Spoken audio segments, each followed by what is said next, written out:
I'm the Advocacy Coordinator for the Women's Foundation for the State of Arizona, and I'm going to be discussing with you all how to talk to your legislator. Regardless of your experience with advocacy, an important part of it is being able to email, call, or even meet with your legislators, and it is crucial for you to be intentional about how you approach those conversations. Now, I know that may sound nerve-wracking, however, legislators love and want to hear from their constituents. So, what's the best way to go about this? In preparation for making contact, you should get to know who your legislator is and what kind of issues and policy concerns they are most passionate about. An excellent way to do this is by following them on social media.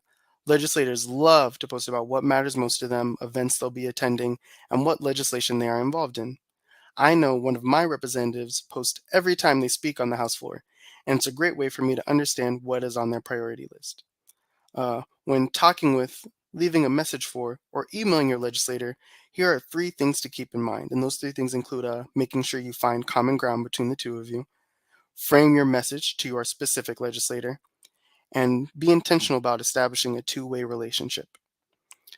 So now, as you begin to tailor your message to your legislator, make sure that you are seeking to find common ground with them. Make sure to tie in concerns, issues, and what you support with your legislator's priorities. This is what we like to call a values-based approach. This type of approach is beneficial because it allows for an easy connection to be made between you and your legislator. Next, when you begin to tell your story, make sure it's catered to the type of information a legislator might want to hear. Some legislators might prefer data and statistics, while others like to hear about personal stories and experiences.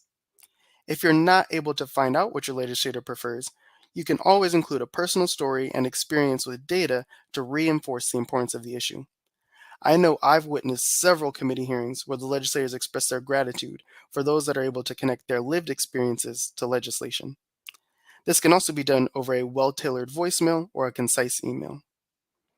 Representatives are typically very busy during the legislative session and are consuming a lot of information and bills at once. With that in mind, when connecting with the legislator, it's best to start from the basics with your explanation and be direct about what actions you're hoping they'll take, like voting for or against a bill.